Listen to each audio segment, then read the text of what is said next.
Me han encomendado los compas y las compas de ECUO que presente a Jorge. No os alarméis, que voy a ser brevísima, entre otras cosas porque nuestro tiempo es escaso y limitado, como los recursos, y aparte porque la mayoría de quienes estáis aquí ya conocéis a Jorge. El cartel de presentación nos dice que Jorge es poeta, filósofo, politólogo, ecologista y matemático. Eso ya resulta evocador. Creo yo que Jorge es un filósofo, poeta militante o un poeta filósofo militante. Un maestro, una de esas personas capaces de tener una visión amplísima y nutrida de conocimientos de la realidad, un buscador de la verdad que, como la utopía, puede que no exista, pero nos impulsa a caminar y a buscarla. No podíamos, bueno, a la par Jorge es un activista ecologista y sociopolítico que nos ofrece charlas como estas, en las que, parafraseando su blog, lo que intenta es tratar de ayudar para que nosotras podamos tratar de comprender. No podíamos intentarlo, dejar pasar la presencia de Jorge en Almería sin tenerlo entre nosotras y sin escucharle y sin mostrarle nuestro interés. Tenemos montones de títulos de charlas que Jorge podría habernos ofrecido: de crecimiento, pico del petróleo, cambio climático, sociedades postpetróleo, declive y colapso de la civilización industrial y un largo etcétera. Así que le emplazamos, además, dándole las gracias previamente, a que en cualquier momento que esté por aquí por Almería venga de nuevo a hablar con nosotras. Perdonad, pero yo no estoy acostumbrado a hablar en público. Por otra parte, teníamos mucho interés desde que se presentó el manifiesto Última Llamada en julio de 2014 en hacer una presentación de él, sobre todo por su contenido y trascendencia, por su importancia y por su necesidad, pero también por las firmas que en él se estamparon, que en esa ocasión sí existe una confluencia entre las firmas más reconocibles. En solo 2 meses, en el verano de 2014, casi 7.000 académicos, científicas, políticos, activistas de base firmaron el manifiesto Última Llamada. En palabras de Jorge, este manifiesto no debería quedar sin consecuencias. Yo, por mi parte, reclamo la responsabilidad derivada de esas firmas, aclarando, eso sí, que esta reclamación no es beligerante, sino asertiva. Pues bien, vamos a ver y a escuchar la presentación del manifiesto Última Llamada por uno de sus principales urdidores, si no el principal. Termino con una cita de Jorge para darle paso ya a él. No son tiempos normales, sino tiempos excepcionales, y lo que necesitamos no es autocomplacencia ni apología de la normalidad, sino conciencia de lo insoportable. A una práctica cultural que no olvide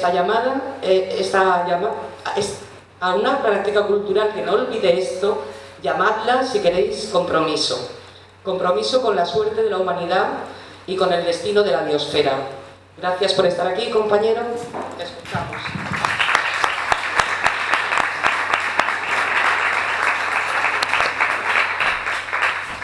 No, muchas gracias por la invitación, bueno, a la oficina, pues por brindarnos esta oportunidad, ¿no?, de compartir un rato de conversación, como me estaban explicando al entrar, ¿no?, los compañeros pues más directamente responsables, que han intentado abrir un espacio donde conversar.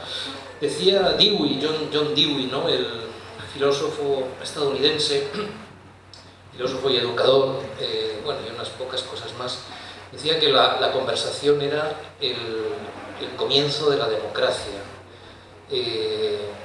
no hay que perder eso de vista, aunque yo tampoco perdería de vista la manera en que actualmente se está empleando muchas veces la noción de conversación pues como una especie de disfraz a veces, ¿no?, de la ausencia de democracia. No tiene nada que ver esto con la oficina, sino con esa idea de una conversación global en la cual estamos lejos de poder participar de forma equitativa. Y muchas gracias también, además a la oficina, a ECUO, bueno, por haber convocado y haber organizado esta velada.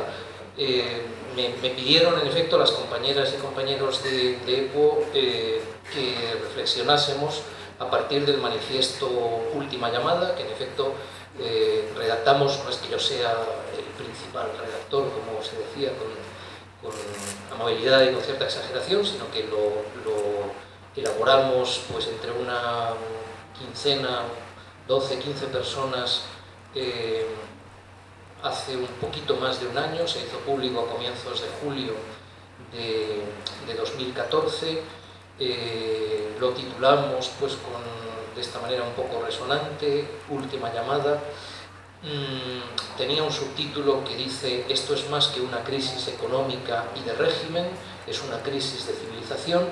El manifiesto respondía a la intención de alertar, sobre todo en el momento pues, de ebullición política que estamos viviendo, a partir sobre todo de la primavera de 2011, con el movimiento del 15 de mayo y después pues, con este ciclo de intento de asalto institucional, ¿no?, por parte de fuerzas nuevas o de la reconfiguración de fuerzas políticas anteriores.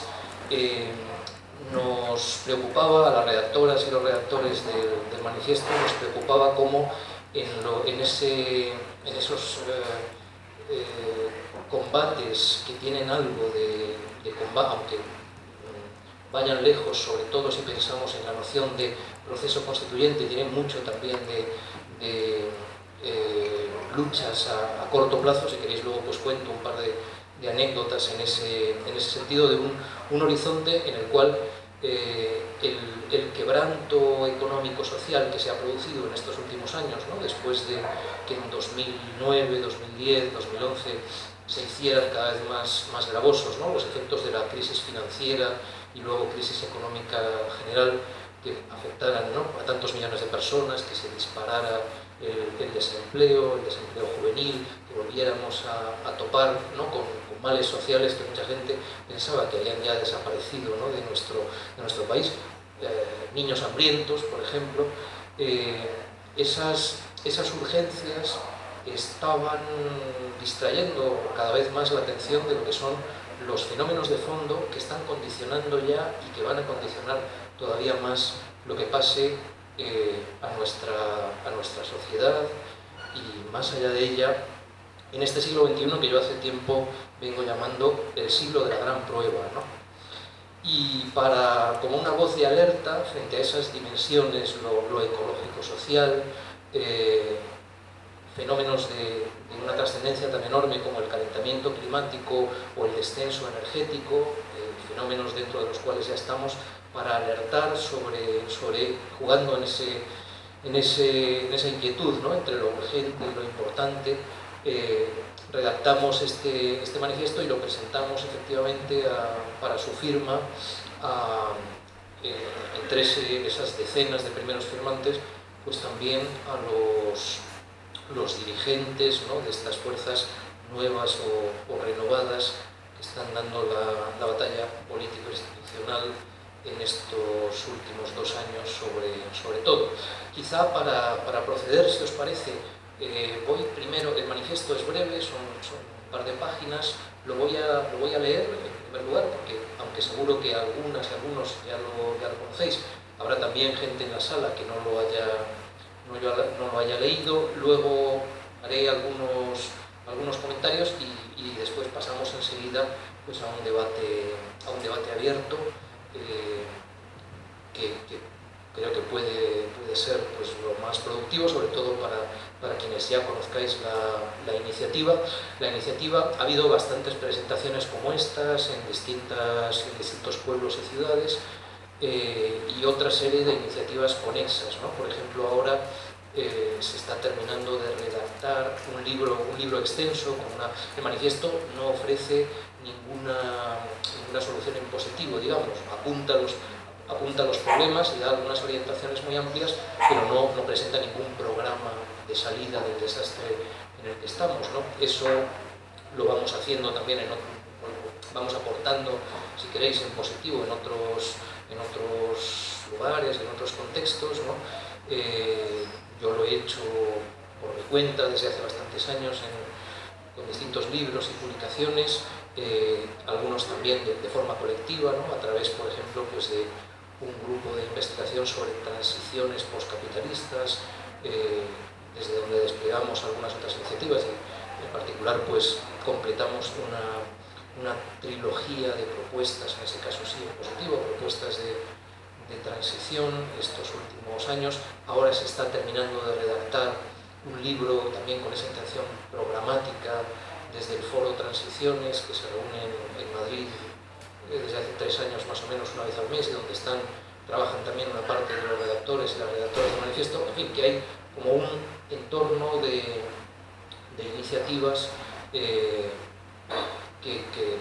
pretenden pues, seguir adelante con esa labor de toma de conciencia y de cambio social, que tiene una urgencia enorme, con plazos que a menudo como sociedad se nos escapan. Pero voy entonces a leer el texto del manifiesto, a hacer algunos comentarios y pasamos luego a esa fase de conversación libre. Y si queréis, al final podría leer, si hay tiempo, podría leer algunos poemas de mi último libro de poemas que tienen que ver también con los asuntos del manifiesto y las posibles transiciones ecológico-sociales o las muy probables amenazas de colapso a las que hacemos frente, ¿no? Bueno, es un libro que acabo de publicar. Última llamada, manifiesto. Los ciudadanos y ciudadanas europeos, en su gran mayoría, asumen la idea de que la sociedad de consumo actual puede mejorar hacia el futuro, entrecomillábamos mejorar, porque daría para un debate largo y tendido, ¿no? ¿Qué quiere decir mejor? ¿Qué queda de la noción de progreso que se convirtió pues, en una especie de religión para buena parte de las sociedades europeas durante parte de los siglos XIX y XX? Bueno, lo de mejorar requeriría desde luego cierta reflexión. Nosotros por eso pues, lo poníamos entre comillas, pero en cualquier caso, ciudadanos y ciudadanas europeos en su gran mayoría asumen la idea de que la sociedad de consumo actual puede mejorar hacia el futuro y que debería hacerlo. Mientras tanto, buena parte de los habitantes del planeta esperan ir acercándose a nuestros niveles de bienestar material. Sin embargo, el nivel de producción y consumo se ha conseguido a costa de agotar los recursos naturales y energéticos y romper los equilibrios ecológicos de la Tierra. Esas son las primeras líneas del manifiesto. Sigue así. Nada de esto es nuevo. Las investigadoras y los científicos más lúcidos llevan dándonos fundadas señales de alarma desde principios de los años 70 del siglo XX, de proseguir con las tendencias de crecimiento vigentes, crecimiento económico, demográfico, en el uso de recursos, generación de contaminantes e incremento de las desigualdades. El resultado más probable para el siglo XXI es un colapso civilizatorio. Hace aproximadamente medio siglo que los movimientos ecologistas en muchos países llevan lanzando este tipo de alertas, aportando conocimiento científico y actividad social, ¿no? Podríamos cifrar como un punto de partida convencional de esos esfuerzos el año 1962, con la publicación de aquel conocido libro, ¿no?, de Rachel Carson, La primavera silenciosa. Serviría como un punto de arranque, habría otros posibles, pero ese está bien. Eso quiere decir que hace más de medio siglo podríamos también partir, ¿no? Nos llevaría también en una dirección interesante en la discusión del año, por ejemplo, 1957, que es cuando empiezan las mediciones sistemáticas del dióxido de carbono atmosférico, porque ya está ahí la sospecha de que algo puede ir mal, ¿no?, con esa acumulación de gases de efecto de invernadero en la atmósfera. Y luego, desde los años 70, ahí serviría 1972 como una cifra también, un año, un hito temporal interesante, ¿no?, porque en el 1972 es cuando se convoca la primera de las conferencias, las cumbres mundiales, la primera conferencia de Naciones Unidas sobre Medio Ambiente y Desarrollo en Estocolmo, y también en 1972 se publica un importante informe, el primero de los informes al Club de Roma, titulado Los límites del crecimiento, ¿no?, que es uno de los libros pues, más significativos del siglo XX. Desde entonces deberíamos tener conciencia de que, como dice el texto del manifiesto, seguir con las tendencias de crecimiento vigentes lleva como resultado probable a un colapso civilizatorio. Pueden parecer palabras, son palabras mayores de hecho, pero no son palabras exageradas, y si queréis, pues luego es algo que podemos abordar también en el coloquio. Sigo con el texto del manifiesto. Hoy se acumulan las noticias que indican que la vía del crecimiento es ya un genocidio a cámara lenta. El declive en la disponibilidad de energía barata, los escenarios catastróficos de cambio climático y las tensiones geopolíticas por los recursos muestran que las tendencias de progreso del pasado se están quebrando. Frente a este desafío, no bastan los mantras cosméticos del desarrollo sostenible, ni la mera apuesta por tecnologías ecoeficientes, ni una supuesta economía verde que encubre la mercantilización generalizada de bienes naturales y servicios ecosistémicos. Las soluciones tecnológicas, tanto a la crisis ambiental como al declive energético, son insuficientes. Además, la crisis ecológica no es un tema parcial, sino que determina todos los aspectos de la sociedad: alimentación, transporte, industria, urbanización, conflictos bélicos. Se trata, en definitiva, de la base de nuestra economía y de nuestras vidas. Estamos atrapados en la dinámica perversa de una civilización que, si no crece, no funciona, y si crece, destruye las bases naturales que la hacen posible. Nuestra cultura, tecnólatra y mercadólatra, olvida que somos, de raíz, dependientes de los ecosistemas e interdependientes. La sociedad productivista y consumista no puede ser sustentada por el planeta. Necesitamos construir una nueva civilización. También esto son palabras mayores, ¿no? Fijaos el alcance, ¿no?, de este tipo de análisis, ¿no? Si nos tomamos en serio una noción como colapso ecológico-social, crisis de civilización, necesidad de una nueva civilización, estamos en un marco verdaderamente complicado, ¿no? Necesitamos construir una nueva civilización capaz de asegurar una vida digna a una enorme población humana, hoy más de 7.200 millones, aún creciente, que habita un mundo de recursos menguantes. Para ello van a ser necesarios cambios radicales en los modos de vida, las formas de producción, el diseño de las ciudades y la organización territorial, y sobre todo en los valores que guían todo lo anterior. Necesitamos una sociedad que tenga como objetivo recuperar el equilibrio con la biosfera y utilice la investigación, la tecnología, la cultura, la economía y la política para avanzar hacia ese fin. Necesitaremos para ello toda la imaginación política, generosidad moral y creatividad técnica que logremos... como pasa a veces, toda la imaginación política, generosidad moral y creatividad técnica que logremos desplegar.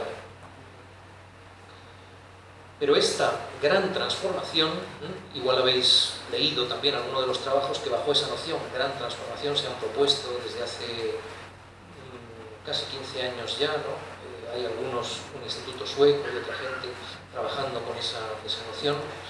Esa gran transformación se topa con dos obstáculos titánicos. la inercia del modo de vida capitalista y los intereses de los grupos privilegiados. Para evitar el caos y la barbarie hacia donde hoy estamos dirigiéndonos, necesitamos una ruptura política profunda con la hegemonía vigente y una economía que tenga como fin la satisfacción de necesidades sociales dentro de los límites que impone la biosfera, y no el incremento del beneficio privado. Por suerte, cada vez más gente está reaccionando ante los intentos de las élites de hacerles pagar los platos rotos. Hoy, en el Estado español, el despertar de dignidad y democracia que supuso el 15M desde la primavera de 2011 está gestando un proceso constituyente que abre posibilidades para otras formas de organización social. Sin embargo, es fundamental que los proyectos alternativos tomen conciencia de las implicaciones que suponen los límites del crecimiento y diseñen propuestas de cambio mucho más audaces.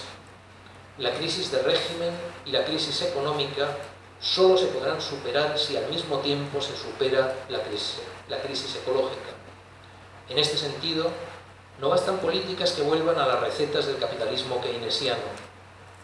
Estas políticas nos llevaron, en los decenios que siguieron a la Segunda Guerra Mundial, a un ciclo de expansión que nos colocó en el umbral de los límites del planeta. Un nuevo ciclo de expansión es inviable. No hay base material ni espacio ecológico y recursos naturales que pudieran sustentarlo. El siglo XXI será el siglo más decisivo de la historia de la humanidad. Supondrá una gran prueba para todas las culturas y sociedades y para la especie en su conjunto. Una prueba donde se dirimirá nuestra continuidad en la Tierra y la posibilidad de llamar humana a la vida que seamos capaces de organizar después. Tenemos ante nosotros el reto de una transformación de calibre análogo al de grandes acontecimientos históricos como la Revolución Neolítica o la Revolución Industrial. De nuevo, esas son palabras mayores, ¿no? Se están señalando esos momentos de transformación mayor, ¿no? No solo de los grupos humanos concretos implicados en ellos, sino de la vida de la especie, ¿no? Si queremos hablar en esos términos, ¿no? Momentos de transformación que fueron rupturas y ahora estamos frente a rupturas de análogo calibre, ¿no? Y luego, ya hacia el final del manifiesto, tiene solo unas pocas líneas más, decimos: atención, la ventana de oportunidad se está cerrando. Es cierto que hay muchos movimientos de resistencia alrededor del mundo en pro de la justicia ambiental, pero a lo sumo tenemos un lustro para asentar un debate amplio y transversal sobre los límites del crecimiento y para construir democráticamente alternativas ecológicas y energéticas que sean a la vez rigurosas y viables. Deberíamos ser capaces de ganar grandes mayorías para un cambio de modelo económico, energético, social y cultural. Además de combatir las injusticias originadas por el ejercicio de la dominación y la acumulación de riqueza, hablamos de un modelo que asuma la realidad, haga las paces con la naturaleza y posibilite la vida buena dentro de los límites ecológicos de la Tierra. Y luego, justo las 3 líneas finales del manifiesto dicen: una civilización se acaba y hemos de construir otra nueva. Las consecuencias de no hacer nada o hacer demasiado poco nos llevan directamente al colapso social, económico y ecológico. Pero si empezamos hoy, todavía podemos ser las y los protagonistas de una sociedad solidaria, democrática y en paz con el planeta.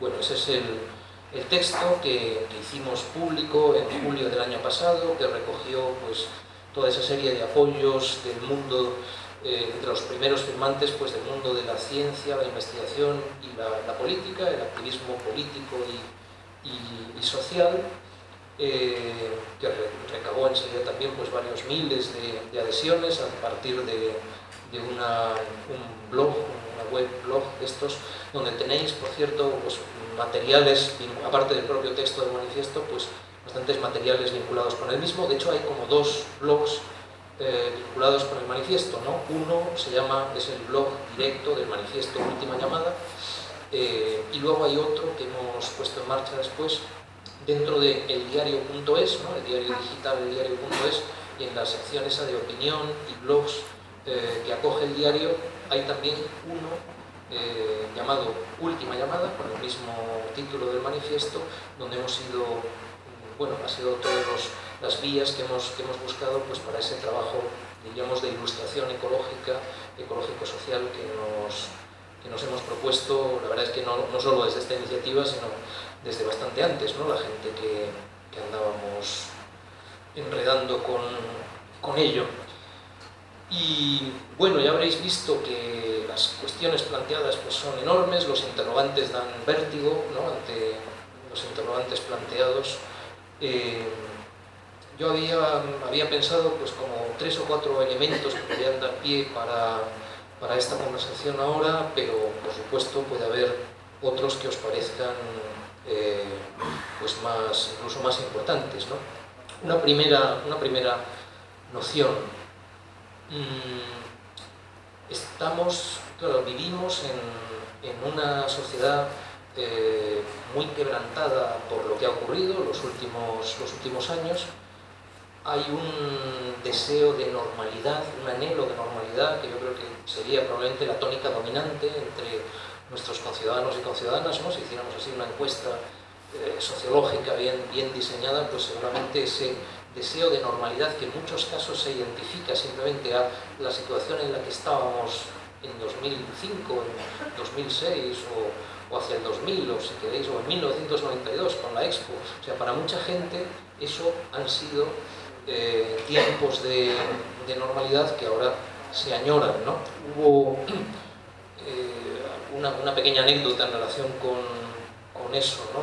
Hace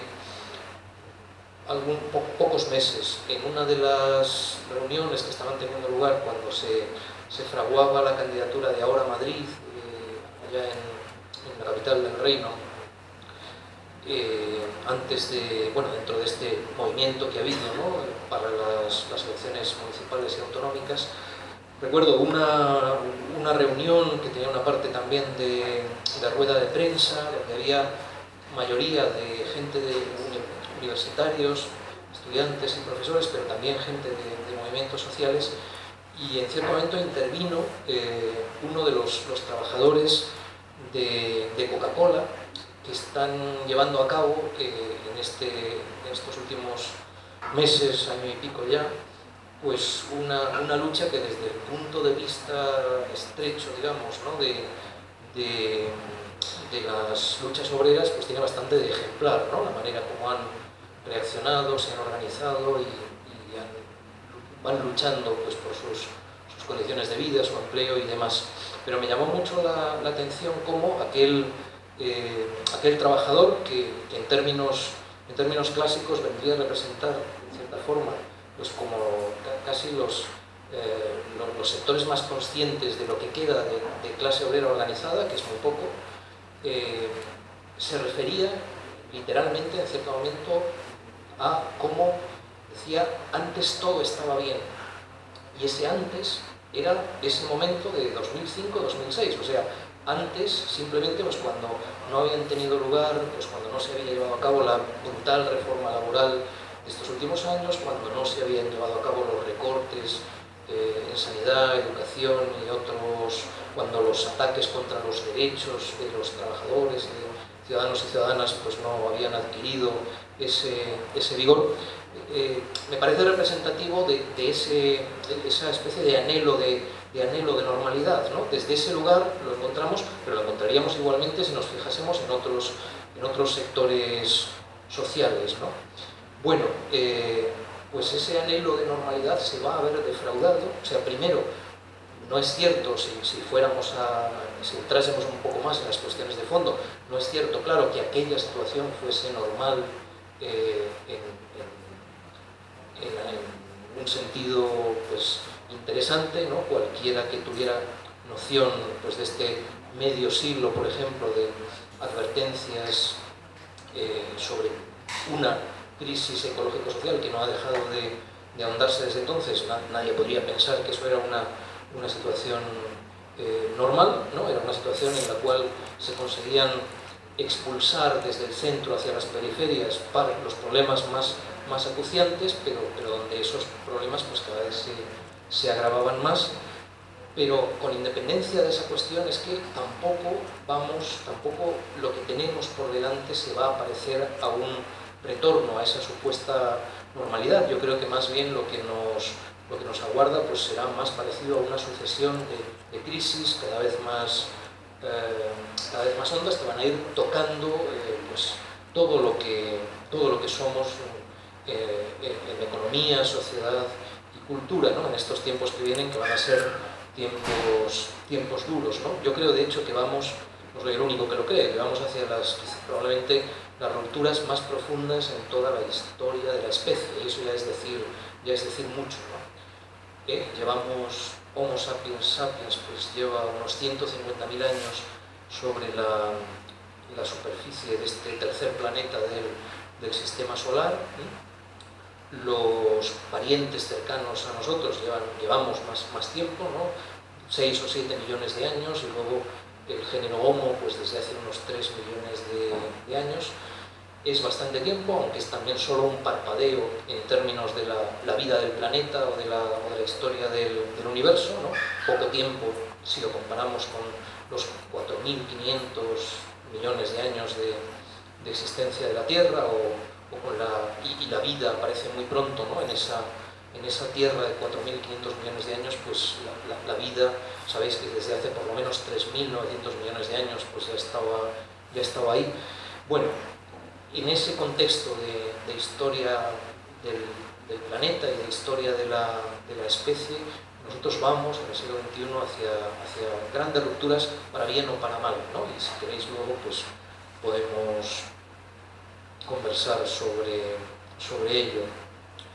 Una parte de esas rupturas viene de la mano pues de un calentamiento global que puede hacerse abrupto y catastrófico en muy poco tiempo, ¿no? Las cosas están mal ahí. Los escenarios más duros que planteaban los científicos del IPCC hace solo 20 años son aquellos en los que se están materializando, hacia los que vamos. El ritmo de incremento de las emisiones de gases de efecto invernadero a la atmósfera sigue aumentando, las perspectivas de negociación internacional no son muy buenas, y como hemos dejado pasar decenios, ya os decía antes, ahí nos serviría como referencia, por ejemplo, 1957, ¿no? A partir de ahí ya se está midiendo cada año el incremento, ¿no? Las partes por millón en que va aumentando la cantidad de dióxido de carbono en la atmósfera, o 1988, que es cuando, si no recuerdo mal, se forma el IPCC, ¿no? El Grupo Intergubernamental sobre el Calentamiento Climático, o incluso 1992, ¿no? Cuando se celebra la llamada Cumbre de la Tierra en Río, y se firma, muchos países firman el Convenio de Naciones Unidas sobre Cambio Climático. Han pasado decenios, y sin embargo hemos ido dejando que el problema se agravara y se pudriera en cierta forma, ¿no? De manera que ahora lo tenemos mucho más difícil, y lo que podían haber sido trayectorias graduales hace 20 años o hace 30 años, pues ahora no las podemos visualizar más que como acontecimientos mucho más abruptos. O sea, lo que necesitaríamos de verdad para hacer frente a las posibilidades de cambio climático catastrófico no se puede describir de otra manera que con la expresión una contracción de emergencia. Y ya no están a nuestro alcance, por desgracia, ¿no? Esas sendas de reducción gradual y poco traumática, ¿no? Ya no estamos a tiempo, por desgracia, porque hemos dejado pasar demasiado tiempo para estrategias gradualistas. Por otro lado, estamos al mismo tiempo en tiempos de descenso energético, y tampoco acabamos de darnos cuenta de lo que eso significa. De entrada significa que se acabó el crecimiento económico como algo que quepa esperar, como la tónica del funcionamiento normal, de nuevo, ¿no? Esa falsa normalidad de las sociedades en las que vivimos, ¿no? Aunque no de una manera sencilla, el crecimiento económico, también el medido convencionalmente con las magnitudes de la contabilidad nacional, como el PIB, por ejemplo, o el PNB, está conectado con el uso de energía, ¿no? Con el recurso básico, condición de posibilidad de la actividad económica, que es la energía. Y si bien durante el siglo y medio largo, los 2 siglos que llevamos de era industrial, nos hemos acostumbrado también a considerar normal una situación en la cual cada año la humanidad, de manera extremadamente desigual por supuesto, usaba más energía, ¿no? Había más energía primaria a nuestra disposición, ahora ya no estamos en esa situación. 2014 ha sido el primer año, en esos 2 siglos que tenemos detrás, el primer año en el cual ha disminuido la disponibilidad de energía primaria per cápita desde que empezó la era industrial, con la sola excepción de los momentos de choque externo, ¿no? Del choque del petróleo de 1973-74, ¿no? Pues una guerra árabe-israelí y de repente se cortan buena parte de los suministros mundiales y ahí hay una